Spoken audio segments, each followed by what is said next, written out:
Hello everyone and welcome back to the Ecospacegy Talk Show. In this talk show, we aim to showcase Guyanese youths making waves in the environmental realm throughout Guyana.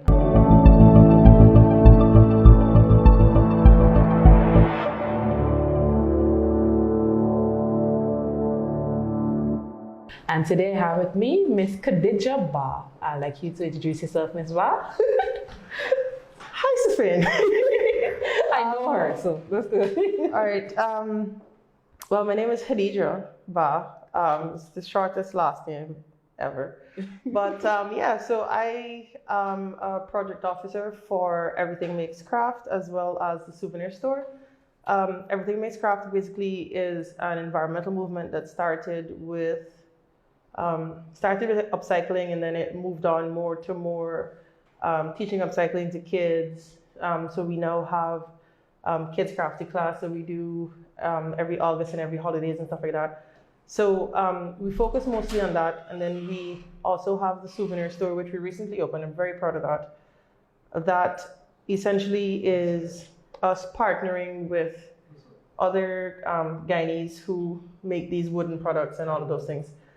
So we basically showcase them at our storefront at Cape Land.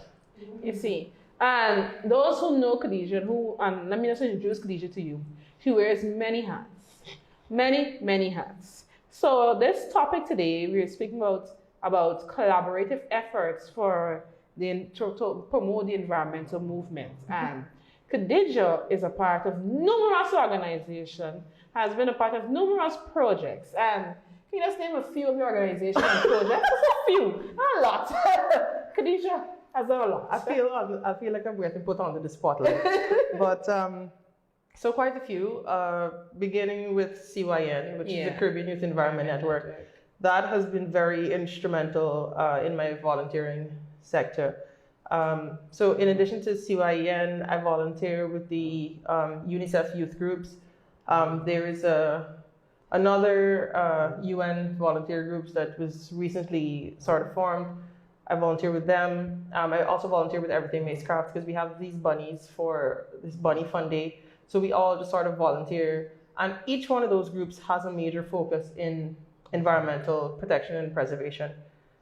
Those are just some of the groups that I volunteer with. There's just some. Yeah. And if we're going to talk about the projects and some of the instrumental things you've been a part of, can you just give us a top three, like really instrumental projects that you would say have really propelled your love for the environment, that really pushed you towards wanting to do more for the environment in the last couple of years? Oh, definitely. One specifically would be last year for World Youth Day. Mm-hmm. I assisted the other UNICEF volunteers to sort of spearhead the art therapy for youth. It was a day of art therapy for, I think it was about over 100 children. Mm-hmm. At the State House. We were collaborating with the First Lady and her office. Yeah. So that was incredible. That was definitely an opportunity for us to not only push environmentalism, push the importance of the kids understanding how to upcycle, but we also, while including Everything Makes Craft in the project, we ensured that that the paint supplies that they use, that the paint holders weren't the plastic ones that they would just throw away. We used egg trays. So we used egg trays for that. So that was really good. And it also allowed the children to understand that the everyday items or trash items that they use have multiple purposes. So that was one that I was amazed by, just how much unity we had in that one space for those couple hours. And it was so great to just see how the children were working with each other. We had some children who were living with disabilities. We had some children who were fine and bouncy, and then we had some children who were a bit more reserved. But after interacting with the other kids and just seeing how the other side lives, it was great. And it was all founded on the premise of environmentalism. The second one would be recently with Everything Makes Craft. We collaborated with EPA and UN Guyana to ensure that we were developing environmentally friendly awards. Yes. So that was great. I was This part of the planning of that. It was Yes. supposed to be a plastic-free event, so Yes. we tapped UN. Yes. We wanted. They said they wanted to do the trophies. Yes. So we said, okay, you can do the trophies, but it must be something that is biodegradable, environmentally friendly, and we'd love to see what you come up with. And they blew us away. So tell me about the process. It was great. I wasn't wrong. It was great, actually. I was working very closely with Mrs. Colette Hetmeyer Singh. Yeah, she was amazing in this process. She was very, she was helping me step by step. I had some suggestions. I ran it by her. She was like, no, just tweak it a little bit. This is what we want. This is what we don't want. So it was really great. It also gave us an opportunity to collaborate. Which brings me, or it sort of ties into the topic of this conversation. So Everything Makes Craft, while we do not have, while we're not necessarily able to do everything under the sun, I think it's important for us to collaborate with other women-led organizations. So specifically for that one, we got some guidance from another young lady. She makes some wooden trophies as well. So we collaborated with her. We actually just collaborated with another young lady to sort of have her wooden stuff. So all through this collaboration, we were able to attain the goal, which was to present to the UN House and to EPA. What was the name of the event again? The Green Walk. Right. Yeah. All for the end goal of having the Green Walk, having these amazing awards. I saw all the photos. Everybody was happy. Yes. Unfortunately, I didn't make it to the walk, but everybody looked happy. Everybody looked proud, and this then improves our, repertoire of items that we can create. The third one, that's difficult. Actually, no. The third one, very simply, would be CYEN's cleanup campaigns. Yeah. So I was honestly never really big on cleanup campaigns and stuff like that. Me too. Right. Because I always thought, I don't like the idea of picking up somebody else's garbage. Right? Like, why you just not throwing garbage in the bin, But again, that's a whole developmental change, mental thinking, a whole thing. We're not perfect. It's going to take a while. Definitely. Right, so when that whole thing started, and when I joined CYN, I think I joined CYN like about 5 years ago. Yeah. It's crazy, it was a while ago. Time flies. It does. So when I joined, I think the very first activity was a planning retreat. Yeah. And I showed up and everybody was just so hyped to pick up garbage at the seawall. And I was like, no. And then to top it off, it was at 6 a.m. Yeah, it's very early. You can't pick up garbage in the hot sun. Right. So I got up and I went because I wanted to see what this unity was about. I wanted to see what this group was all focused and hyped to do. And that sort of drew me in. So when I got there, it was great. Everybody had their gloves. Everybody had the plastic bags. And it became such an experience for me to be a part of people who are passionate about saving the environment. I mean, now the place is hot, very hot. And I'm like, this is what we've been saying. I said that. Y'all thought I was capping. The place will get hot. Climate change is real. That's it. It's That's very what we've been saying. Right? And so yeah, those would be my three. Those definitely would be the three that stand out to me. You see, and that's the point of Ecospacegy, right? To showcase what young people are doing. And that's just a few things she's been doing. Mm-hmm. And what I can say is that the point you made with collaboration is what really hits home for me. Collaborative efforts need to be done if we are going to address the environmental movement correctly. Yeah, proactively. definitely. And with the Caribbean Youth Environment Network's cleanups, it's what changed it for me is the fact that we record the data. Yeah. So if you pick up a cup is recorded. Pick up a bottle is recorded. That data is then given to the Environmental Protection Agency to create a report that is then shared with the various stakeholders to say, well, we found a lot of beverage bottles. Your company produces beverage bottles. Can we now look at alternatives to these items that will be less detrimental to the environment? Yep. Yeah. So it's not just you come in and pick up garbage in silos. Yeah. You're collaborating between and among agencies to eventually or essentially change policies, put policies in place, because at the end of the day, we're not just picking up garbage just to throw it in a landfill. That's not the point. No. You're picking up the garbage to collect the data so that data can then feed into policies, laws, rules, amendments, all of those things. Yeah, and so if you're going to speak about the changes that occur, or what we're all doing is for, we're trying to really show that our effort is not being wasted. And how do you know? What changes have you seen with your organizations or with persons that have really encouraged you to continue with the many things you're doing? Definitely, I have noticed over the past couple of years.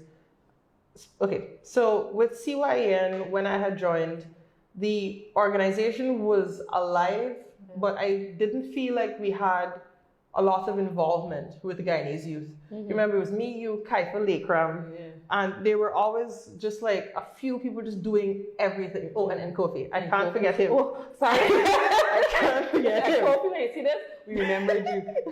Right, so, so at least when we started, they were just a few of us just pulling the weight. And I've noticed, I would like to believe it's because a lot of persons are seeing our dedication, they're seeing our work, they're, paying attention to what we're doing, and they're also getting caught up. So one change that I would see is that I'm seeing more youth involvement. And I'm seeing a lot more discussions happening around the environment. I'm seeing a lot in Moray House as well, because I did a presentation there on the role of youth in environmental protection. I'm seeing Policy Forum doing quite a lot. So I'm seeing a lot of these groups, either they were around a while before, but I'm seeing a lot more youth being involved in environmental protection and preservation. I am also seeing, while I'm seeing a lot of bins around the place, we still have a long way to go. We still have a long way to go. But I am still happy that I'm seeing more youth being involved. I'm seeing more education be happening because, of course, everything starts with education. And the sooner the youth, are educated or they know more about what's the best step forward, I think that's the first step that we have to take. But as we're on the topic of step forward, because we have the youth, we have the older generation, we still need that intergenerational collaboration.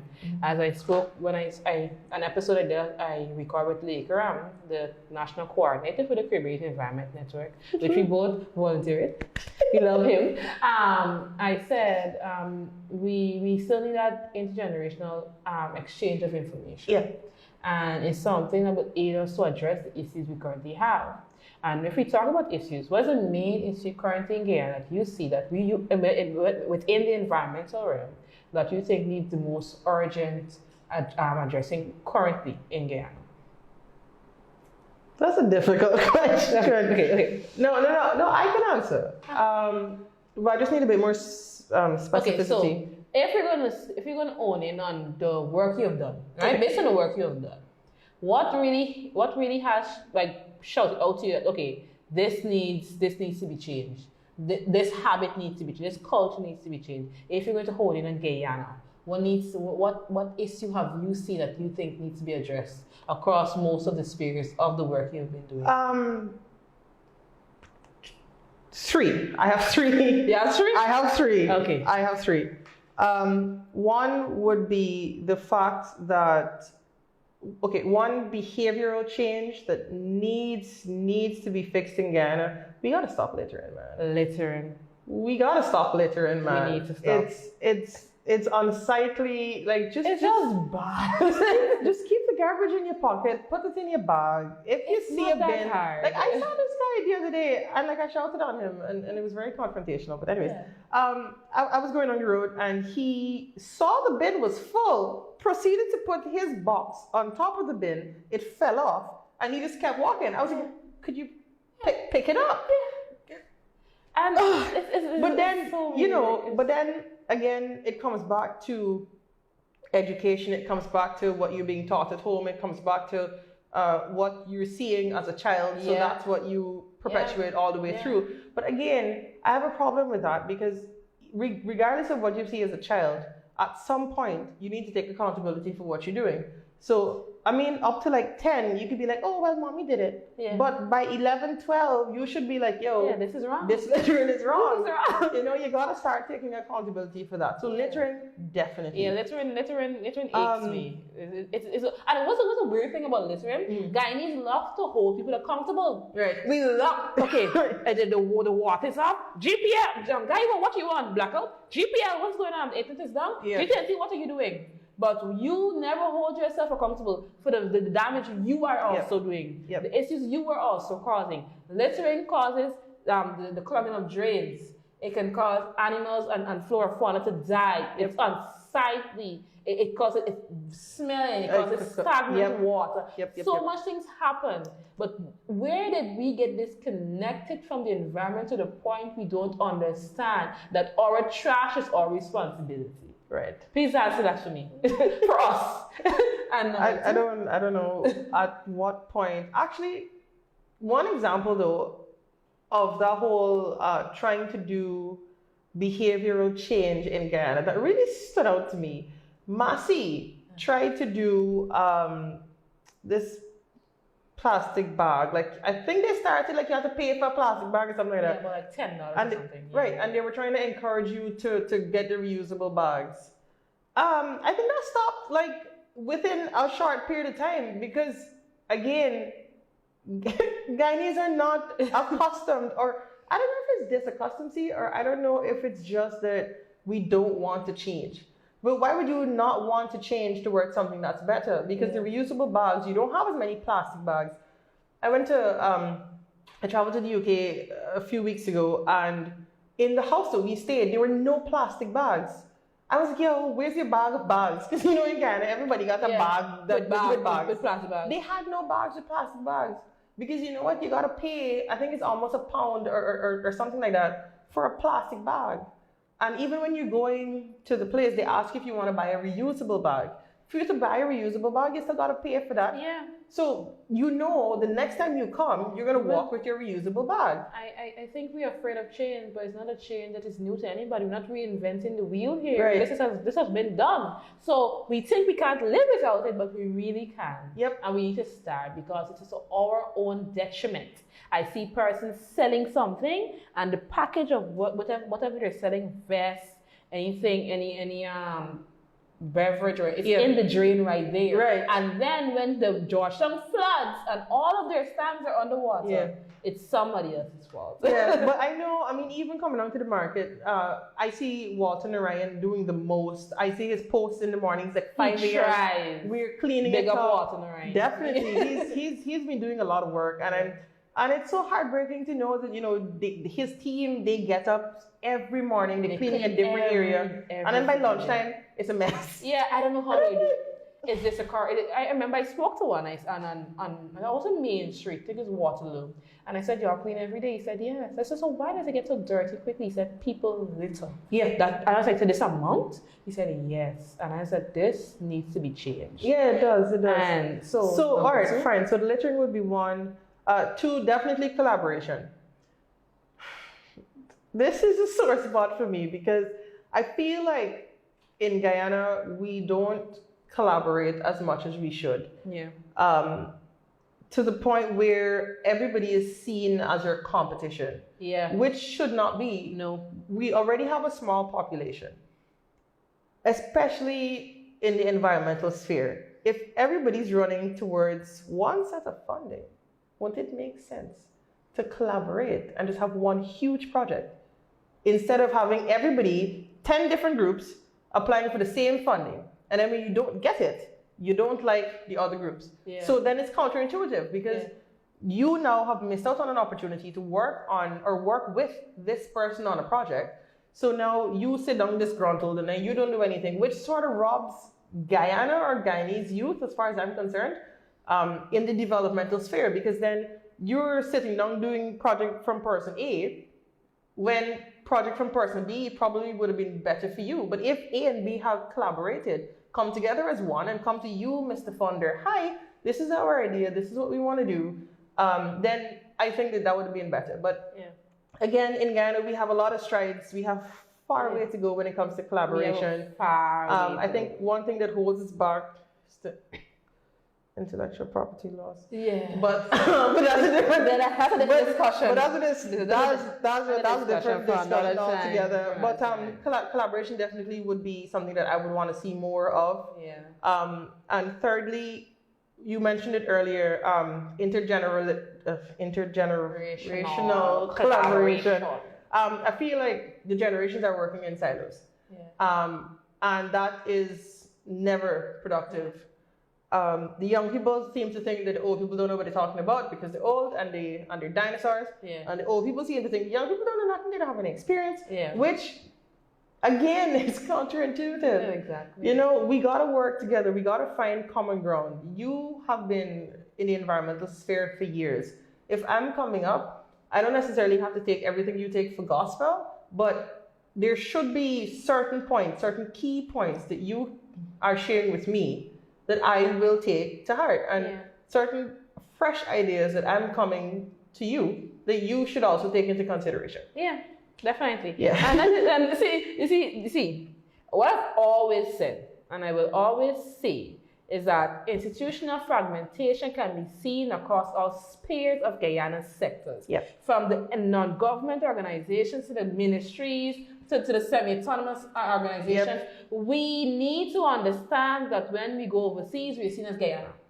That's We're true. seen as Guyana, not Yasmin, not SOFE, not the Caribbean Environment Network, not Policy Forum, Guyana. And many times we have to understand and take a lesson from the environment. The environment shows us that in biodiversity we have strength. The more animals and species are in an area, the more this area will survive and strive. Yep. So if we have a project, or some of our organizations are very small, have very few active members, you might not be able to take this project throughout all the cycle because you might have issues with implementation because you lack the time and energy sometimes. Yeah. And maybe if we collaborate, we have more persons, more hands on deck to actually make projects go from our dreams to reality to actually benefit Guyana. And that is something we really need to take home, and we need as we are part of different organizations, different organizations. Of course. And we have. Of course. And we have on multiple times. And with the intergenerational knowledge sharing, it is something that we need to really